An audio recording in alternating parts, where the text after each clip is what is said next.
So hello everyone, welcome back to your channel. And आज हम लोग बहुत ही इम्पॉर्टेंट टॉपिक शेयर करने वाले हैं। अगर आप लोगों के एग्ज़ाम सर पे हैं, मेंस एग्ज़ाम आ गए हैं, तो आप लोगों के लिए ये क्वेश्चन बेस्ट रहने वाले हैं।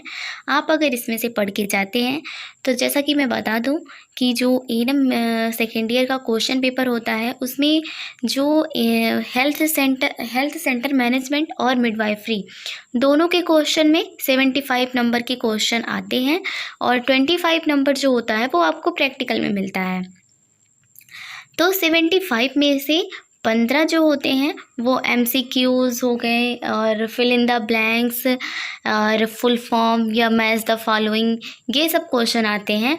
बट 60 नंबर जो होते हैं वो आपके शॉर्ट में कुछ पूछे जाते हैं और कुछ लॉन्ग में पूछे जाते हैं। तो शॉर्ट एंड लॉन्ग टाइप के क्वेश्चन आते हैं। तो जो 60 नंबर के क्वेश्चन हैं उनको मैं आपको सॉल्व करवाने वाली हूँ। और अगर आपको ये 50 नंबर के जो क्वेश्चन हैं, 15 नंबर के जो क्वेश्चन हैं, उनके भी वीडियो चाहिए तो आप लोग प्लीज़ कमेंट में बता सकते हो। तो ये मोस्ट इम्पॉर्टेंट क्वेश्चन है। पार्ट 1 भी मैंने दिया है और पार्ट 2 में भी क्वेश्चन मैं दे रही हूँ। बस ये आपको 2 वीडियो के ही क्वेश्चन पढ़ने हैं, इसके अलावा आपको कुछ नहीं पढ़ने हैं। 60 के 60 नंबर आना 100% श्योर है। आपकी हैंड राइटिंग पे कुछ नंबर कट जाएंगे इधर उधर, बट हाँ, अगर आप इसको याद करके जाते हो तो आप पास ही नहीं टॉपर बन सकते हो। तो आज हम लोग डिस्कस करते हैं इन सब क्वेश्चन को कि कौन से क्वेश्चन आपकी एग्ज़ाम के लिए इम्पॉर्टेंट है।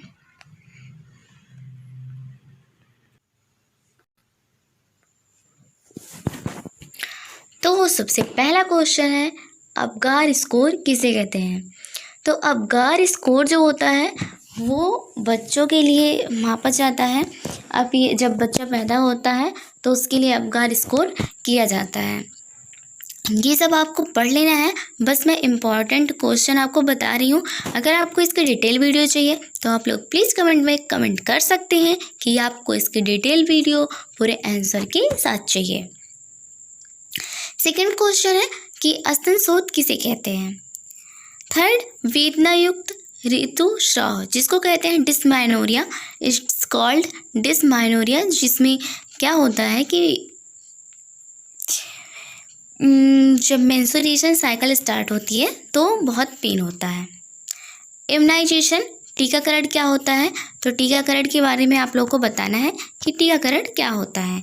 इम्यूनाइजेशन में इसमें पूरी शेड्यूल आपको बनानी है। शेड्यूल बना देंगे तो और अच्छी बात रहेगी। इसके क्या प्रॉफिट हैं, क्या लाभ होते हैं, क्या हानियाँ होती हैं, इन सबको भी आपको लिखना है। शिशु मित्र अस्पताल बोले तो बेबी फ्रेंडली हॉस्पिटल क्या होता है। बेबी फ्रेंडली हॉस्पिटल जो होता है वो किस तरीके से काम करता है उसके बारे में आपको लिखना है। प्रेगनेंसी के क्या क्या सिम्टम्स होते हैं। इट्स लक्षण मीन्स क्या होता है, सिम्टम्स। तो सिम्टम्स क्या होते हैं उनके बारे में आपको बताना है।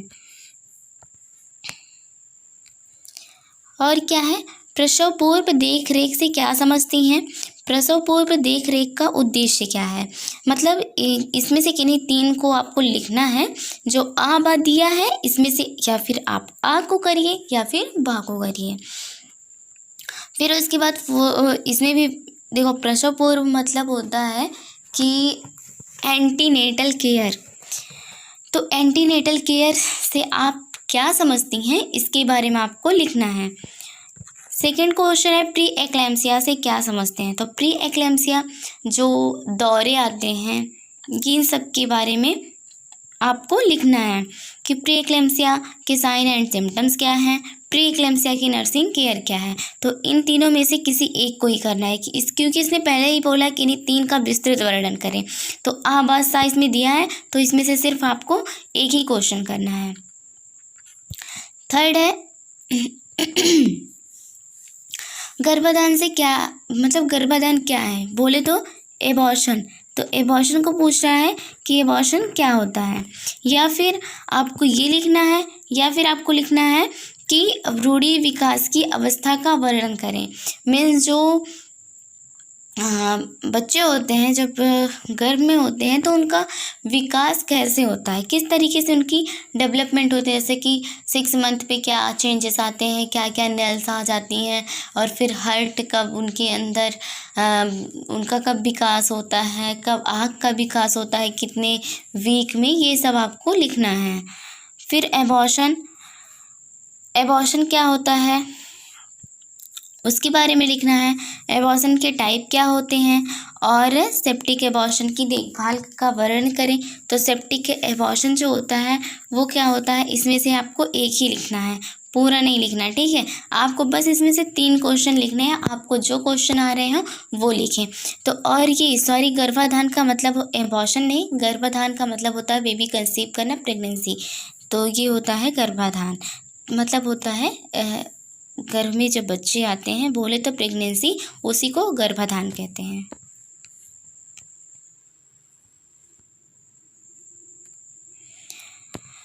फिर आते हैं हमारे क्वेश्चन, इंट्रायूट्राइन कंट्रासेप्टिव डिवाइस क्या होते हैं, मीन्स IUCD जो होता है वो क्या होता है, किस तरीके से अंदर इंसर्ट किया जाता है बेबी से प्रिवेंट करने के लिए, ये क्या होता है, इसको लिखना है। प्रीमेच्योर रप्चर ऑफ मेम्ब्रेन, जब जो मेम्ब्रेन होती है वो फट जाती है, प्रीमेच्योर मतलब कम ही एज में क्या होता है कि फट जाता है, जब बेबी कंसीव होता है और 9 मंथ का नहीं कंप्लीट हुआ रहता है, उसके पहले ही जब मेम्ब्रेन रैप्चर हो जाती है, तो उस अवस्था में क्या क्या प्रॉब्लम्स होते हैं उन सब के बारे में भी लिखना है। कम समय का बच्चा, मतलब अर्ली एज में जब बच्चा पैदा हो जाता है तो उसकी क्या क्या परेशानियाँ होती हैं, क्या क्या उसकी देख रेख करने पड़ते हैं, उनको लिखना है। MCH के बारे में लिखना है, तो MCH के बारे में और RCH के बारे में, रिप्रोडक्टिव चाइल्ड हेल्थ के बारे में लिखना है। एनीमिया क्या होता है उसके बारे में लिखना है। नाभिनाल मतलब अम्लाइकल कॉर्ड क्या होता है उसके बारे में, कैसे इसकी केयर की जाती है, कब कट किया जाता है, कितने इंच पे लगाकर कट किया जाता है, ये सब लिखना है। एक्लेम्सिया, तो eclampsia and pre eclampsia is most important, तो इसको आपको पढ़ के जाना ही जाना है कि एक्लेम्सिया और प्री एक्लेम्सिया क्या होता है। और उसके बाद आते हैं बात, इसमें से अगर सारा करने की तो सारा नहीं करना रहता है, सिर्फ 7 किसी किसी में कभी कभी 4 क्वेश्चन करने रहते हैं, और कभी कभी अगर कम नंबर के देते हैं तो 5 नंबर के मतलब 5 क्वेश्चन करने होते हैं। तो ये आप जो 8 क्वेश्चन देख रहे हैं, इस 8 क्वेश्चन में से आपके पास ऑप्शन रहता है कि आप कितने क्वेश्चन करोगे, ठीक है। तो इसमें सारे क्वेश्चन नहीं करने रहते हैं। फिर आता है क्वेश्चन, एबॉर्शन की परिभाषा क्या है। तो एबॉर्शन के बारे में आपको लिखना है, एबॉर्शन के टाइप्स क्या होते हैं, सेप्टिक एबॉर्शन रिपीटेड क्वेश्चन है, इसमें से आपको एक ही करना है, सारा नहीं करना है। और सेकंड क्वेश्चन, प्रसव पूर्व एंटीनेटल केयर क्या होता है, या फिर ये भी क्वेश्चन आ जाता है कि एक स्वास्थ्य कार्यकर्ता की जिम्मेदारियों को समझाइए। एपिजियोटॉमी, एपिजियोटॉमी को परिभाषित कीजिए, न्यू क्वेश्चन। तो एपिजियोटॉमी जो होता है, जो बेबी को डिलीवरी को आसान बनाने के लिए जो कट लगाए जाते हैं उसी को एपिजियोटॉमी कहते हैं। तो एपिजियोटॉमी के क्या क्या फ़ायदे हैं, क्या क्या नुकसान हैं, कैसे किया जाता है, प्रोसेस कैसे होते हैं, कितने टाइप्स होते हैं, इन सबको आपको लिखना है, क्योंकि लॉन्ग टाइप में क्वेश्चन ही ज़्यादातर पूछे जाते हैं, तो लॉन्ग टाइप में आपको अच्छे से, बहुत अच्छे तरीके से लिखना है। स्तन जटिलताओं को परिभाषित कीजिए, मतलब ब्रेस्ट कॉम्प्लिकेशन जो होते हैं उनसे उनको परिभाषित करना है, या फिर उनके मैनेजमेंट को लिखना है, या फिर उनके ट्रीटमेंट को लिखना है। तो बस आपको इतना ही नहीं लिखना है, अगर इस ब्रेस्ट कॉम्प्लिकेशन आया है तो उसके टाइप्स को भी लिखो आप। पूछा भले ही है मैनेजमेंट, लेकिन आपको सब कुछ लिखना है, टाइप्स लिखना है, और टाइप्स के अंदर जितने आते हैं उनको लिखो। फिर उसके बाद क्या करो, 2-2 लाइन जितने भी उसके टाइप्स हैं उनके बारे में भी लिख दो। फिर उसके बाद मैनेजमेंट और ये सब लिखो, ट्रीटमेंट वगैरह, ठीक है। फिर उसी के अंदर, जैसे कि जो टाइप्स हैं उसी के अंदर उसकी, जैसे कि जब पस हो जाता है ब्रेस्ट में, जैसे पस की उसमें लिखी। फिर उसके बाद जैसे दरारें पड़ गई तो उनकी दरार जो पड़ी हैं उसके मैनेजमेंट क्या होंगे, उसके ट्रीटमेंट क्या होंगे, इन सब के बारे में भी लिखना है।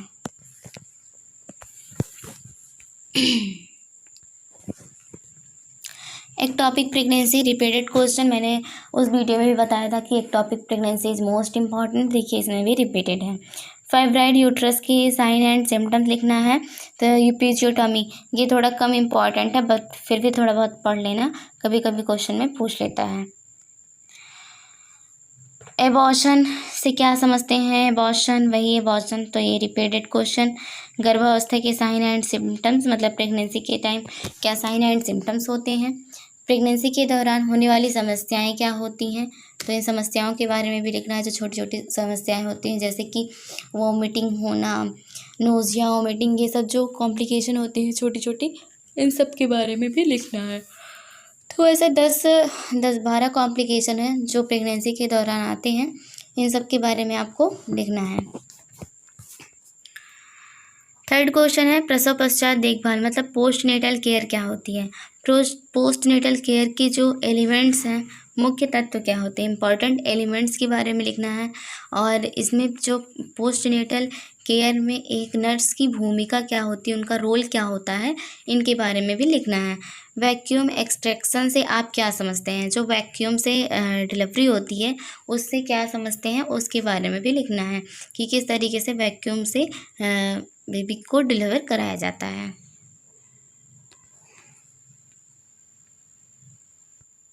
तो आंवल, आंवल बोले तो आपको आंवल पता नहीं होगा शायद। तो आंवल मीन्स होता है प्लेसेंटा। तो प्लेसेंटा का चित्र बनाना है और उसके बाद उसके कार्यों का वर्णन करना है। सेकंड क्वेश्चन है प्रसव पूर्व देखभाल। Third question क्रेनियोटॉमी। क्रेनियोटॉमी भी एक प्रोसीजर होता है जिससे बेबी को डिलीवर कराया जाता है। क्या होता है, डिलीवरी प्रक्रिया को थोड़ी आसानी बनाने के लिए ये एक इंस्ट्रूमेंटल डिलीवरी होती है। लोकिया क्या होता है, लोकिया आप लोग को पता ही है, तो लोकिया के बारे में भी आपको लिखना है। तो लोकिया जो क्या होता है, जब बेबी के बर्थ के बाद जो 6 वीक तक स्राव निकलते हैं उसी को लोकिया कहते हैं। तो उसमें भी होता है ना lochia, lochia rubra, lochia serosa, ये भी 3 टाइप्स के होते हैं, इन सब के बारे में भी लिखना है। स्तनपान का मैनेजमेंट क्या होता है, ब्रेस्ट फीडिंग के मैनेजमेंट क्या होंगे, उसके बारे में भी आपको लिखना है।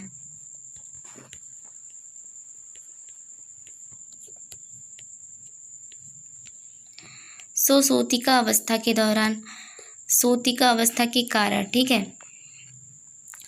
तो कॉजेज ऑफ सोतिका अवस्था, सोतिका अवस्था का मैनेजमेंट क्या है, इसके के भी मोस्ट इम्पॉर्टेंट है।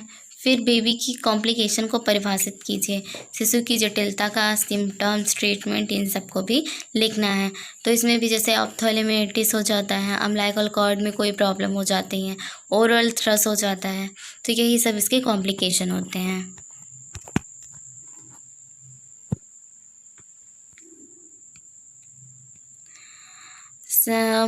Second question is cervical cancer.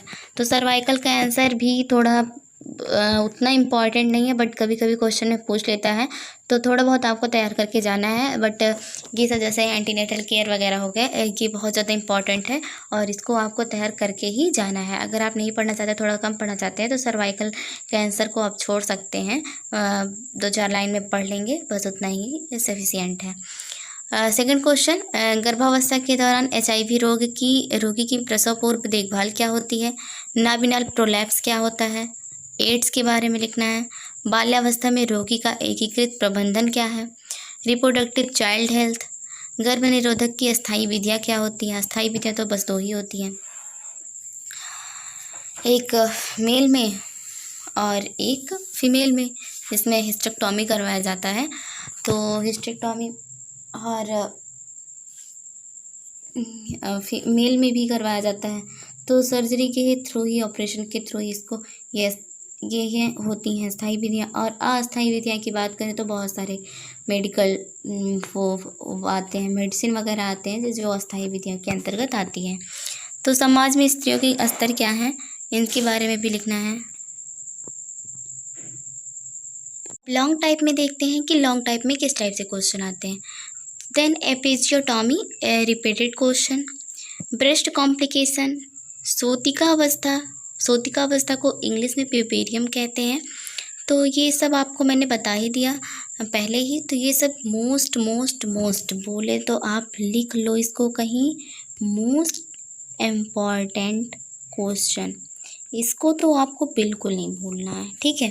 तो जिससे मैं मोस्ट लगवा रही हूँ वो आपको बहुत अच्छे तरीके से पढ़ के जाना है। सेकंड आता है कि ये सब जो होते हैं कि जो मैं ऊपर वाले बता रही हूँ ये शॉर्ट टाइप में पूछे जाते हैं, और नीचे वाले जो हैं वो सब लॉन्ग टाइप में पूछे जाते हैं। प्लेसेंटा, ये भी आपको पता ही है, पहले ही बता दिया, repeated question. Amniotic fluid, amniotic fluid जो वो होता है एमनियोटिक फ्लूइड जिसमें बेबी 9 मंथ तक रहता है, यही एमनियोटिक फ्लूइड अगर कम हो जाता है तो भी प्रॉब्लम आ जाती है, ज़्यादा हो जाता है तब भी प्रॉब्लम हो जाती है, ठीक है। तो ये एमनियोटिक फ्लूइड बिल्कुल बराबर रहना चाहिए। अगर आपको, मैं फिर से बता रही हूँ, अगर आपको इसकी पूरी डिटेल वीडियो आंसर के साथ चाहिए तो आप लोग प्लीज़ कमेंट में कर सकते हैं, और अगर आपके पास नोट्स है तो फिर कोई दिक्कत नहीं, आप आराम से क्वेश्चन लिख के याद कर सकते हो। भ्रूणी रक्त परिसंचरण मतलब फीटस में किस तरीके से ब्लड सर्कुलेशन होता है उसके बारे में आपको लिखना है। प्रेगनेंसी के साइन एंड सिम्टम्स लिखना है। प्रेगनेंसी में रिलीज होने वाले हार्मोन्स के बारे में लिखना है। एंटीनेटल जो व्यायाम होते हैं, एक्सरसाइजेस होती हैं, वो कौन कौन सी होती हैं वो आपको लिखना है। एंटीनेटल जो प्रसव की तैयारियां होती हैं वो क्या क्या होती हैं, किस तरीके से डिलीवरी की तैयारियां करी जाती हैं, उनके बारे में भी क्वेश्चन पूछ रहा है। Abkar score, repeated question. अब ये सब जो क्वेश्चन है अभी मैं जो बताने जा रही हूँ ये लॉन्ग टाइप में आपको याद करना है, मतलब ज़्यादा तरीके से ज़्यादा याद करना है जिससे आप लॉन्ग टाइप में लिख सको। नॉर्मल डिलीवरी को परिभाषित करना है, डिलीवरी की कितनी अवस्थाएं होती हैं, सेकेंड स्टेज में क्या मैनेजमेंट होते हैं, ये भी रिपीटेड क्वेश्चन है। सिजेरियन डिलीवरी को परिभाषित करना है और उसके संकेत और प्रकार बताइए। LSCS एवं USCS में अंतर क्या है, मतलब जो लोअर में किया जाता है एंड जो अपर में किया जाता है, दोनों में क्या अंतर है उसके बारे में लिखना है। Lower segment caesarean section and upper segment caesarean section, तो इसमें क्या डिफरेंस होते हैं इसके बारे में लिखना है। फिर वही आ गया ब्रेस्ट कॉम्प्लिकेशन, स्तन शोथ तथा स्तन प्रदाहिकी ब्रेस्ट कॉम्प्लिकेशन के अंतर्गत आता है, तो इसके क्या कारण है, क्या कैसे होता है, इसके बारे में भी आपको लिखना है। प्रसव पीरियड को परिभाषित कीजिए, किन परिस्थितियों में प्रसव पीरियड नहीं किया जाना चाहिए। थर्ड है प्रसव पीरियड की विधियाँ क्या होती हैं, इनके बारे में भी लिखना है, आपको याद करना है, अच्छे तरीके से इसको याद करना है। और फिर आते हैं हमारे क्वेश्चन, तो ये है हमारा लास्ट पेज, इसी के बाद वीडियो ख़त्म होने वाली है। तो गर्भपात की परिभाषा लिखिए तथा इसके प्रकारों को सूची बनाइए। ये भी रिपीटेड क्वेश्चन है, आप लोगों को मैं बहुत बार बताई हूँ कि अबॉर्शन इज मोस्ट इम्पॉर्टेंट, इसके टाइप इज मोस्ट इम्पॉर्टेंट, तो इसके बारे में भी आपको ये बहुत ज़्यादा अच्छे तरीके से याद करना है। प्रेगनेंसी के टाइम पे एनीमिया का मैनेजमेंट कैसे होता है। लोकिया क्या होता है, लोकिया का मैंने आपको बता ही दिया। गर्भस्थ शिशु की खोपड़ी, उसके बारे में, मतलब उसके स्कल में कितने बोन्स होते हैं, कितने पेराइटल्स होते हैं, कितने डायमीटर्स होते हैं, क्या क्या होती हैं उन चीज़ें, और उसके बारे में लिखना है। और उसकी मतलब खोपड़ी की संरचना कैसी होती है, प्रोटेक्ट कैसे करता है अंदर के बोन्स को, उसके बारे में भी लिखना है। तो प्यूपेरियम की परिभाषा को, रिपीटेड क्वेश्चन। प्रसव पूर्व रक्तस्राव, रिपीटेड क्वेश्चन। PPH इसको कहते हैं, PPH, तो PPH तो बहुत इंपॉर्टेंट है, आपको इसको APH, PPH, एक्लैम्सिया, प्री एक्लैम्सिया, एबॉर्शन, इन सबको तो पढ़ना ही है। सामान्य प्रसव, ये भी मैंने आपको बता ही दिया। असामान्य प्रस्तुति से क्या तात्पर्य। असामान्य प्रस्तुति मतलब होता है, इंग्लिश में इसको बोले तो प्रेजेंटेशन जो होता है वो एबनॉर्मल प्रेजेंटेशन को ही, जैसे कि प्रेजेंटेशन बेबी के कभी कभी ब्रिज प्रेजेंटेशन होते हैं, कभी कभी मतलब प्रेजेंटेशन में भी कई सारे प्रेजेंटेशन होते हैं, उसमें जो नॉर्मल प्रेजेंटेशन होता है वो ना आकर अब नॉर्मल तरीके से बेबी बाहर आता है, अब नॉर्मल प्रेजेंटेशन उसके होते हैं। प्रेजेंटेशन का मतलब होता है बाहरी अंग जो जब नॉर्मल डिलीवरी होती है तो उसके टाइम पे जो सबसे पहले अंग बाहर आए उसी को प्रेजेंटेशन कहते हैं। तो उसी में अगर कोई प्रॉब्लम्स आती है तो किस तरीके से क्या क्या प्रॉब्लम्स आती हैं, क्या क्या प्रेजेंटेशन होते हैं, प्रेजेंटेशन भी कितने टाइप्स के होते हैं, तो उनके बारे में भी आपको ये याद करना है और अच्छे तरीके से एग्ज़ाम में लिखना है। आई होप आपको वीडियो पसंद आई होगी। अगर आपको डिटेल में वीडियो चाहिए तो आप लोग कमेंट में बता सकते हो, मैं डिटेल में वीडियो प्रोवाइड कर दूँगी। इसके बाद जो वीडियो आने वाली है हेल्थ सेंटर के जितने भी इम्पॉर्टेंट क्वेश्चन हैं उनकी वीडियो मैं आपको देने वाली हूँ। उसके भी 2 वीडियो आएंगी और 2 वीडियो में सारे पूरे सिलेबस के क्वेश्चन रहेंगे और अगर वही 2 वीडियो आप लोग देख लोगे तो आपके पूरे 60 नंबर पक्के हैं, कोई काट नहीं सकता। Okay, bye bye, take care.